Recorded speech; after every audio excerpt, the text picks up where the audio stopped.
The production of this program is made possible thanks to the support of the following and viewers like you. It is common to be intimidated by rejection.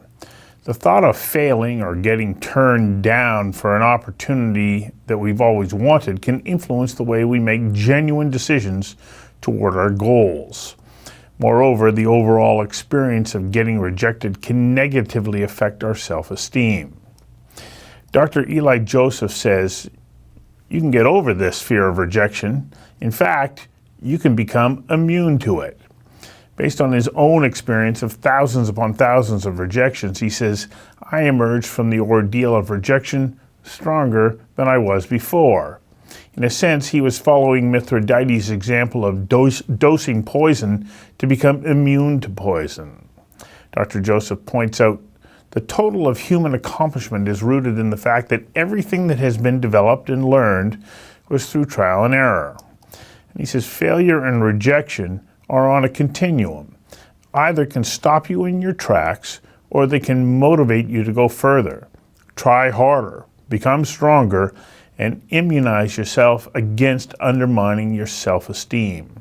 I invited Dr. Eli Joseph, the author of The Rejection Resume, to join me for a conversation that matters about embracing your bumpy, rejection-laden path through life. Dr. Joseph, welcome. Thank you so much for having me, Stu. I really appreciate you. So, what is it about embracing this concept of rejection that made you say, I recognize this is not individual to me, it's a universal fear, and here's how I dealt with it and what you can learn from it? People believe that, and this is more so of a common misconception, that people believe that my road to success or my road to complete accolade has been complete, and with no error, no rejection. I had a silver spoon in my mouth. I heard it all. I had a silver spoon in my mouth. I had everything handed to me, and that was the genesis behind reflecting on rejection, reflecting on failure, and that was basically what makes my story of rejection perfect. It basically repeats the perfect rejection resume, because it's not perfect to fail. However, it's perfect for your story as well. And that's basically the genesis of the whole entire idea of sharing, not only just writing down your failures and writing down your rejections, but sharing them, being open to discuss how you failed and how you made mistakes along the way.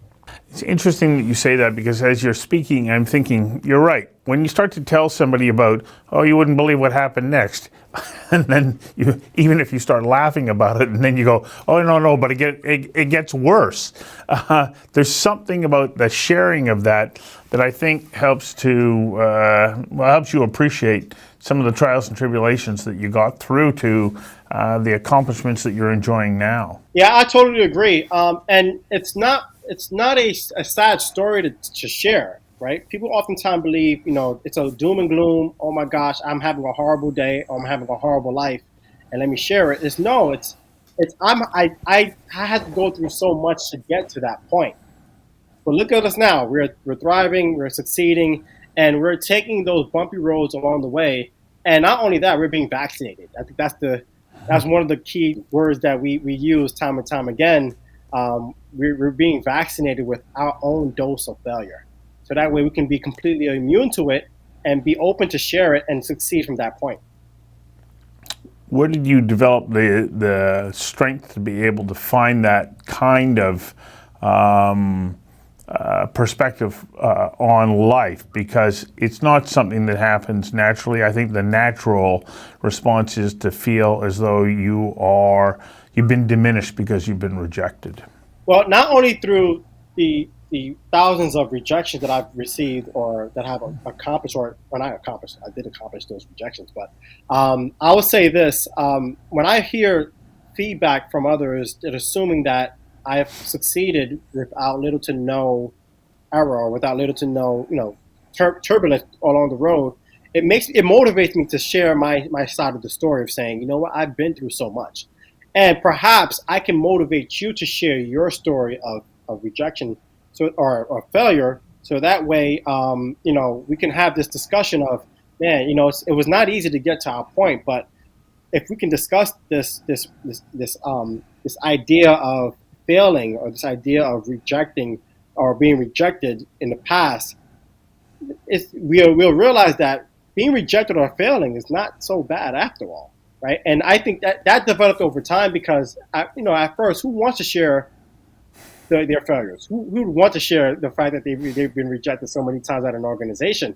But I think after you feel comfortable of providing that comeback story, or the story of rebounding from that point from that low point, you realize that highlighting your low lights will make you much more appealing to not only yourself but to the audience as well. So tell me a little bit about your story when you say, okay, you set objectives for yourself, but you ran into obstacles. What was it internally that you did that gave you the wherewithal, and you probably wasn't even confident at that point, but it was just a determination to say, well, I'm going to try again. So what got you over that initial barrier that so many people would then say, well, okay, I guess it's not going to work? I remember vividly. I was applying for Wall Street positions. Right. I was majoring in mathematics, and I thought I was going to be a Wall Street banker.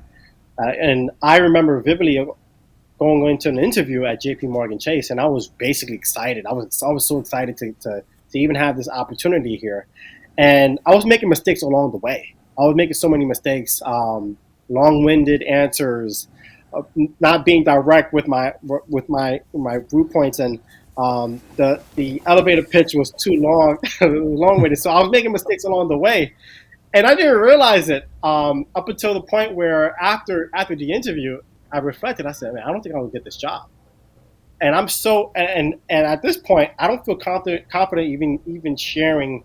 I was so confident sharing the fact that I was going into an interview for J.P. Morgan Chase, but on the other side, I knew for some reason, my instinct was telling me you will not get this job, but I didn't want to share that story either.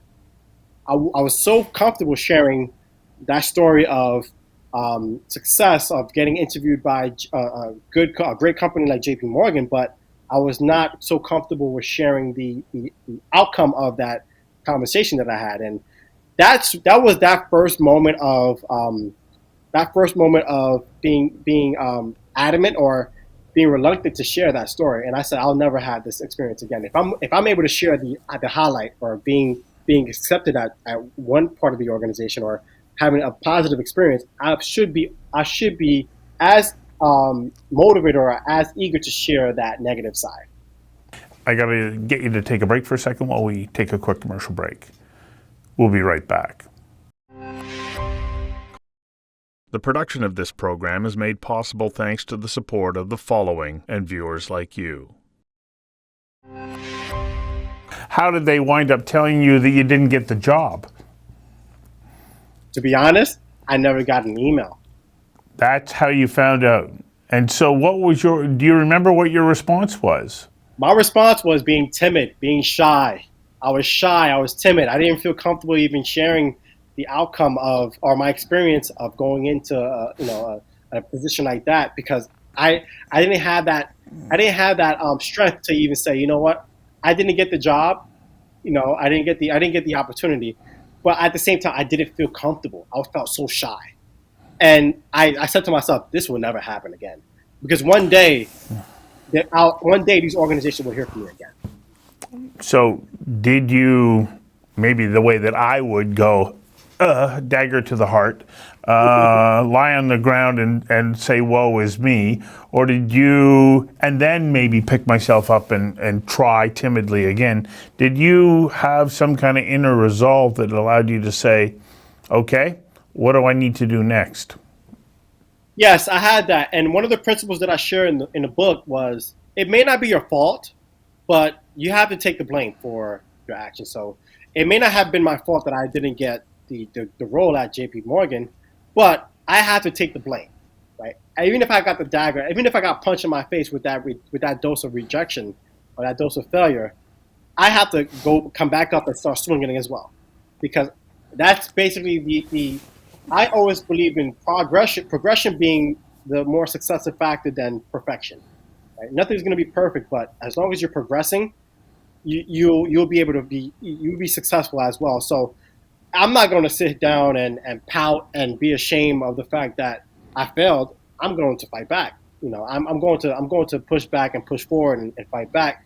And even if I didn't get the desired outcomes, I'm okay with just putting forth the effort. So does it become important? You said, accept responsibility that you may have played a role in what the outcome was, but sometimes there are other reasons why you're not accepted, and those can be challenging, and you may not always know what they are. If you take that responsibility, or if you take a look at the situation and say, okay, it was beyond my control, how does that help to empower you then to move forward? It helps me. It helps me and others to realize that you can only control what you can control. You can only do so much to ensure that you're going to have the desired outcomes, but things just don't go your way, and that's okay. And this is another principle that I'll pull from the book. Renters do it every day, right? If you believe that renters do it every day, you realize that the effort that you're putting in, that's your currency to pay off your landlord, which is your goals and your obstacles. There's so much you can do, right? But as long as you're paying your rent, and I always believe that success is never owned, it's rented, right? You will always rent your success. But as long as you're paying off your rent and as long as you're putting forth the effort, you'll realize that it's okay. Things may not go your way, but as long as you can only control what you can control, it's totally fine here from the point. So as you pick yourself up and make the next attempt, are you able also to look back on what you've done, even though it may not seem like it at the time, as practice for your next attempt? You learn something by doing it. And if you don't do something again, then you rob yourself of the opportunity of learning even more. Yes, you always look into the past, and it's more so of a reflection point where you're recalibrating yourself. You're learning from your past mistakes, or you're learning from your past successes as well, and you're recalibrating so that way in the future you can not only try to limit your failures, but just learn from them as well. And we love to talk about Chat GPT, but there's also a form of failure or rejection GPT as well, where you're constantly learning from your mistakes. It's a deep learning component where you're recalibrating your processes, and you're basically learning from your past, and then you take that into the future and make sure that you don't make those same mistakes again.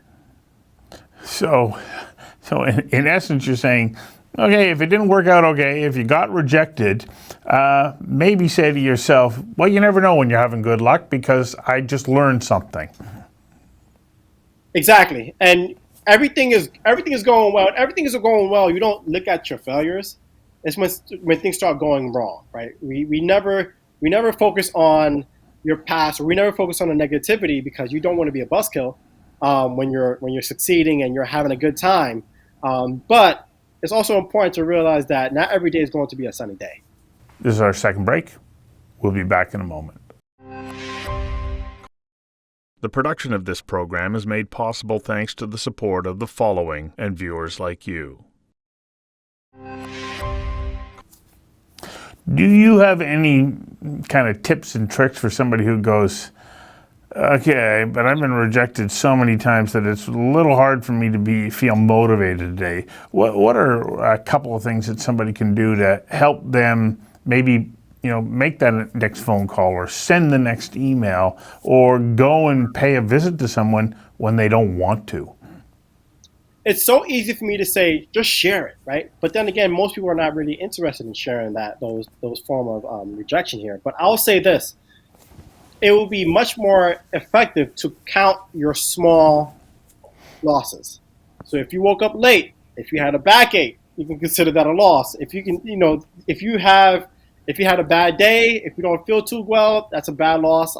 If the traffic, and once again, it's things that you can't control. If the traffic on your way to work is hectic or is congested, that's a small loss as well. You'll realize time and time again that when you look at the big picture, you lose more times than you gain the wins here as well. So my my advice for those who are saying, you know what, I lost so many times, I don't really feel like making the next call. Just realize that you lost so many more. You lost much more than you thought that you lost, but you also won as well. You have another opportunity to go again. Right? You have another opportunity, and once you create that ledger of success versus failure, you realize you have much more failures, but you'll be proud of what you created and what you cultivated from that point. It really is a matter of continuing to put one foot in front of the other, isn't it?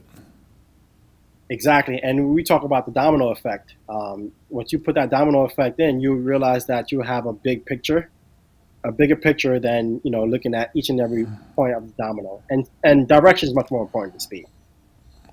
So something that is important to me, and I think fits in here, let me know whether or not I'm on the right track, is I've come to appreciate that everything in life, absolutely everything, matters.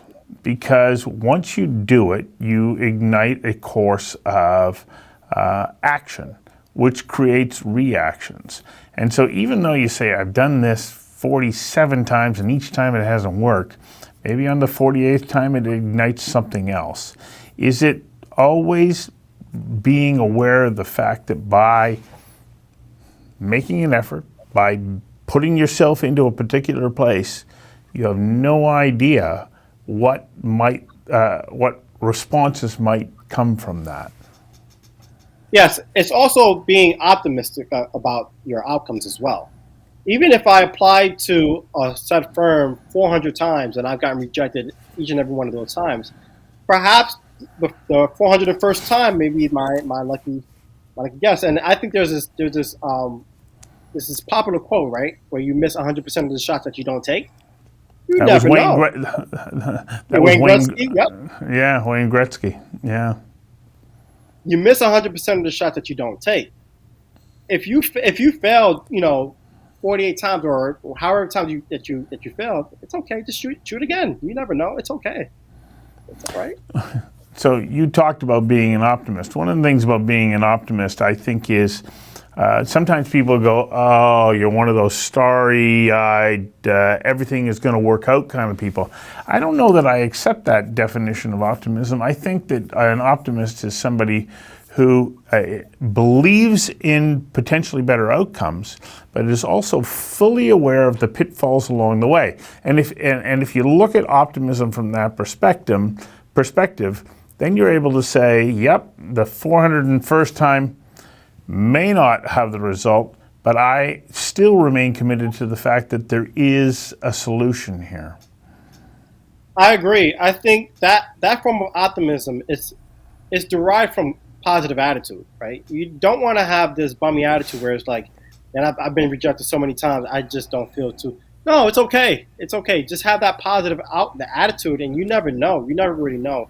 And on top of that, you may recalibrate your lessons and your processes. So it may not work for you at that institution or that firm, or even in that industry. It may work for you somewhere else. So if you can recalibrate yourself and have a positive attitude, then you never know what might happen. This is our third and final break. We'll be right back. The production of this program is made possible thanks to the support of the following and viewers like you. So is a good analogy around immunizing yourself to rejection, taking a look at what it means to exercise. So when you exercise a muscle, you're actually tearing it a little bit, but in that tearing, you're strengthening it. And is that in essence what we're doing, but we're doing it emotionally and psychologically? Yes, exactly. That's a good analogy. You're basically building up your immune system. You're building up the immune system. So even if you get hit with that big, or you get exposed to a big failure that meant a lot to you, you realize that, okay, you know what, you can overcome that in the future as well. There was a speaker just recently who was, I guess, canceled because his views didn't quite align with the community that he was going to speak in. And his response to that was, I've been canceled by way better people than you. It's a good. It's good. And I think that you have to have that toughness and sense of self that says I fought my and I here I am. I'm so in sync with what you're saying. I'm probably stealing a little bit of your messaging, but I just feel that you can't help but gain a sense of confidence that well, these things hurt, but through each one they hurt a little bit less, but through each one of them I got a little bit stronger. Definitely agree. Even if a speaker gets canceled, okay, it's all right you can get canceled and then you can also resume your own. The life continues here. Life continues. You don't have to if you get canceled for one event, it can be a form of postponement too. It can be a form of postponement, and then you can continue your engagements as well. So I would consider that a cancel. Yeah, can it also be an indication that maybe you're just slightly misaligned with the energy that is required or the skill set that is required for that particular activity? And as you said earlier, if you're willing to accept responsibility for your role in these rejections, you can go back, do some self-examination, and then fine-tune. Yes. These roles that I've applied for, or these opportunities that I've applied for, I can accept the responsibility that I may not be ready. I may not have the tools or the qualifications needed for those roles here, but it is what it is. Even if I shot my shot and I failed, that's okay. I can learn from the past. I can learn from my experience as well, and then move forward and push forward. Well, you can also use that as an opportunity to go back and learn a little bit more, gain one more credential, and develop that element of yourself that ensures that you have success next time. Totally agree. I totally agree. So, where can people get the book? The book is available on Amazon. The book is also available in Barnes and Nobles as well. It's really good, and as far as like a simple way of saying, you know what, you can fail, but you can create a whole entire activity and exercise, and be prepared to share it. You never know. People love the good comeback story, so it's good for readers to share that aspect of their lives. Well, thank you for writing this book. I'm sure that it will be of great help to so many people, and thank you for taking the time today to have this conversation with me, because I think that it is fundamentally important that people realize that a no is maybe a slight setback, but it's not the end of the story. Totally agree. Thank you so much for having me. Thank you. Appreciate you.